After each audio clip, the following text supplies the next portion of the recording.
হিজরতের দ্বিতীয় বছর। মদিনার মরুভূমি নীরব, কিন্তু ইতিহাসের পাতা এক নতুন অধ্যায় লিখতে যাচ্ছে। এটাই সেই দিন যখন মাত্র ৩১৩ জন সাহাবী আল্লাহর রাহে দাঁড়িয়েছিলেন হাজারো শত্রুর বিরুদ্ধে। এই যুদ্ধ, বদরের যুদ্ধ, ইসলামের প্রথম মহান বিজয়। পটভূমি: নবী করিম সাল্লাল্লাহু আলাইহি ওয়াসাল্লাম মক্কা থেকে মদিনায় হিজরত করার পরও কুরাইশরা মুসলমানদের প্রতি ঘৃণা থামায়নি। মক্কার ধনী বণিক আবু সুফিয়ান তার বিশাল বাণিজ্য কাফেলা নিয়ে সিরিয়া যাচ্ছিল। মুসলমানরা জানতে পারে কাফেলাটি ইসলামের বিরুদ্ধে যুদ্ধের জন্য অর্থ সংগ্রহ করছে। রাসূল সাহাবীদের নিয়ে কাফেলাটি আটকানোর সিদ্ধান্ত নেন, কিন্তু আল্লাহর হুকুমে সেই কাফেলার পরিবর্তে ঘটতে যাচ্ছে এক মহাযুদ্ধ। যুদ্ধের প্রস্তুতি: মদিনা থেকে বেরিয়ে আসেন নবী করিম, সাথে মাত্র ৩১৩ জন সাহাবী, ৭০টি উট, ২টি ঘোড়া। অন্যদিকে কুরাইশদের সেনাবাহিনী প্রায় ১,০০০ সৈন্য, ১০০টি ঘোড়া এবং অসংখ্য অস্ত্র।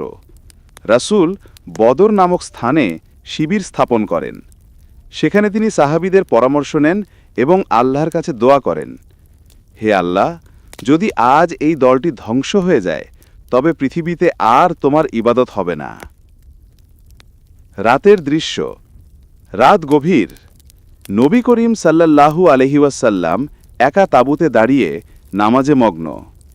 চোখে ঘুম নেই, মুখে শুধু প্রার্থনা, হে আল্লাহ, আমাদের সাহায্য করো, নিশ্চয়ই তুমি প্রতিশ্রুতি দিয়েছ বিজয়ের।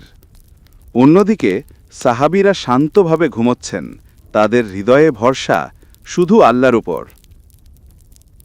১৭ই রমজান, হিজরতের দ্বিতীয় বছর। বদরের প্রান্তরে সূর্য উঠছে, দুই বাহিনী মুখোমুখি। নবী সেনাদের সারি ঠিক করেন, হাতে একটি লাঠি নিয়ে প্রত্যেককে সোজা দাঁড়াতে বলেন। প্রথমে যুদ্ধে বের হন একে একে হযরত হামজারা, আলীরা এবং উবায়দা ইবন হারিস। তারা কুরাইশদের শক্তিশালী যোদ্ধাদের মোকাবেলা করেন। দুই পক্ষের মধ্যে তীব্র যুদ্ধ শুরু হয়।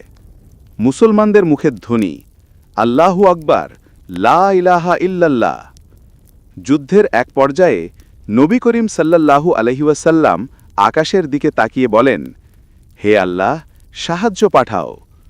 তখনই কোরআনে ঘোষণা নাজিল হয়, সূরা আনফাল, আয়াত ৯-১০।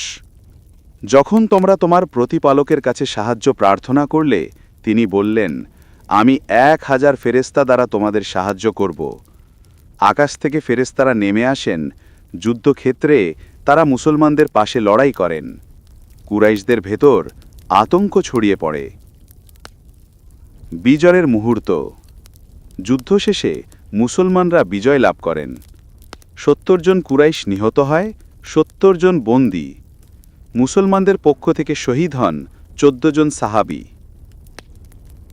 যুদ্ধের ফলাফল ও শিক্ষা: বদরের যুদ্ধ প্রমাণ করে, ঈমান, একতা আর আল্লাহর উপর ভরসা থাকলে ছোট বাহিনীও জয়ী হতে পারে।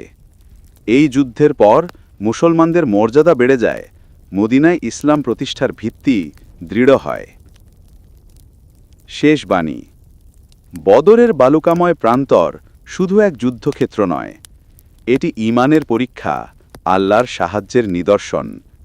আজও বদরের গল্প আমাদের শেখায়, সংখ্যা নয়, বিশ্বাসই আসল শক্তি।